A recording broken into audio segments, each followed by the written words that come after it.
Hey, Luke. May the Force be with you. Well. The cinema aficionados are back. Settle in, because the Grumpy Scot has just watched what might be cinema's most accidentally disturbing family drama, masquerading as a space opera. Yeah, I've just rewatched Star Wars Episode 4, A New Hope, and Christ almighty, watching this after the prequels and Andor was like reading the end of a book first. Suddenly, every heartwarming moment becomes a psychological horror show. Now, before you start sharpening your lightsabers and composing angry comments about how I'm desecrating your childhood and my childhood, I was there in 1977 when this hit the floor running. Let me be quite clear, this film is still absolutely bloody brilliant. It's just that watching it in chronological order, after knowing who everyone actually is, turns it from a heroic adventure into the galaxy's most awkward family reunion, where nobody's told the kids they're related yet. It's like that time you played doctors with your cousin. Anyway, I would suggest watching this movie first in retrospect. Don't do it chronologically. So let's address the elephant in the Death Star, shall we? Luke Skywalker, our plucky farm boy hero, spends half this film perving on Princess Leia, like some hormonal teenager at a school dance. She's beautiful, he sighs, staring at her hologram like it's his first glimpse at internet porn. Meanwhile, we know she's his bloody sister. And if that wasn't uncomfortable enough, Darth Vader, yeah, dear old dad, Anakin, if you will, is literally torturing his own daughter for information. Nothing says loving father like a good old-fashioned interrogation session. Anakin. The whole film becomes this bizarre exercise in dramatic irony, where you're watching a family destroy itself while being completely oblivious to their relationships. It's like a Greek tragedy written by someone who thought the Oedipus complex needed more laser swords and fewer therapists. But here's where I'll give credit where it's due. This film doesn't piss about, unlike the prequels, which seem to think we had the attention span of bloody doctoral students. A New Hope moves with the urgency of someone trying to catch the last train home after a particularly heavy night out. We get exposition, sure, but it's delivered while people are actually doing things rather than standing around in sterile rooms discussing trade negotiations like the galaxy's most boring board meeting. No extended sequences of Anakin whinging about sand. Thank Christ for that. No 20-minute political discussions that make watching paint dry seem like extreme sports. Do you know there's a video on YouTube that's had millions of views of that paint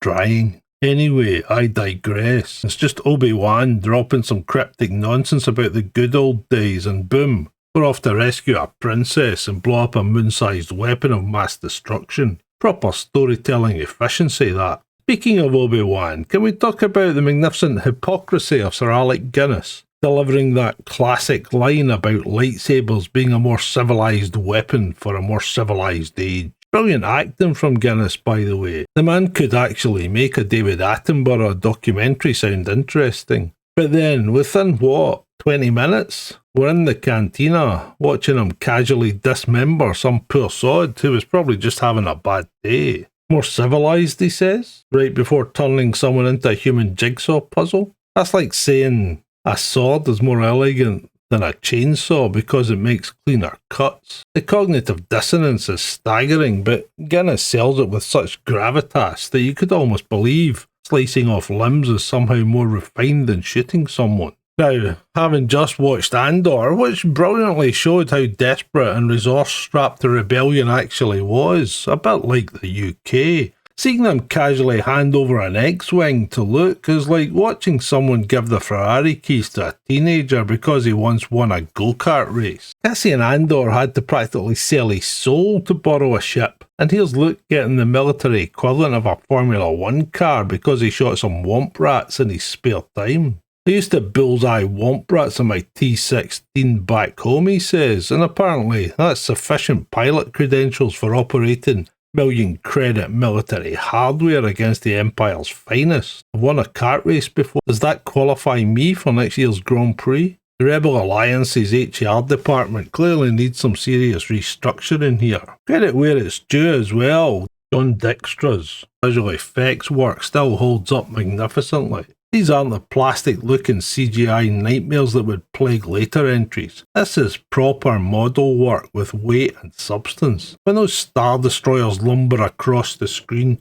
you can feel their mass. The Death Star looks appropriately massive and threatening, not like a video game render that someone forgot to finish properly. Space battles still crackle with energy, and there's something satisfying about watching practical explosions rather than digital fireworks. They look like someone's desktop screensaver is having a seizure. Craftsmanship, pure and simple. Performances here are genuinely solid across the board. Guinness brings Shakespearean weight to what could have been throwaway mystical nonsense. Carrie Fisher makes Leia more than just a damsel in distress. She's got backbone, wit, and enough attitude to make even the most ridiculous dialogue work. Mark Hamill perfectly captures that naive enthusiasm of youth, even if that youth is unknowingly lusting after his sister. And then there's Harrison Ford, clearly already planning his escape from the franchise like a prisoner eyeing the exit. The poor man looks physically uncomfortable whenever he has to say anything remotely mystical, especially that cringe-inducing "May the Force be with you" moment. You can practically see him thinking, I'm a serious actor, what the hell am I doing in space pyjamas? Let's talk about Chewbacca for a minute, shall we?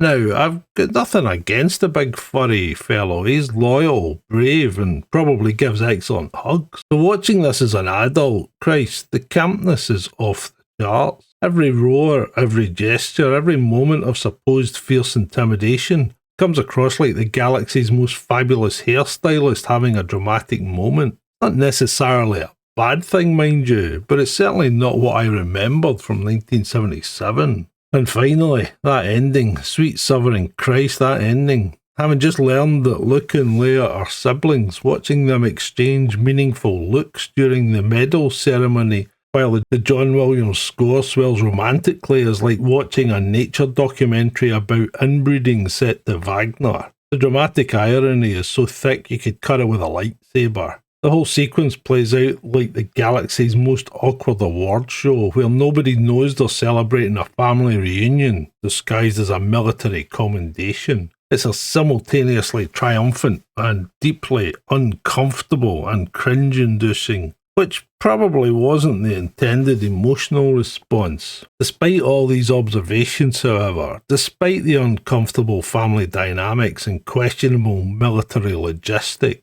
A New Hope remains a bloody masterpiece. It's got heart, pace, spectacular visuals, and enough charm to overcome its more awkward moments. The film works because it believes in itself completely, and the director believed in himself and his vision. Even when it's asking us to accept that fanboys can become space wizards and that torturing your own daughter is just another day at the office for senior management in the Empire. Watching it after the prequels creates some deeply uncomfortable subtext, but that's not this film's fault. That's the fault of later writers who thought adding family connections would create emotional depth rather than psychological horror. So there you have it, Star Wars Episode 4 A New Hope. Still brilliant after all these years, even if it does accidentally double as a cautionary tale about the importance of family therapy. 4 out of 5 Grumpy Scots here, and that's high praise coming from someone who once described Citizen Kane as decent enough. I'm great.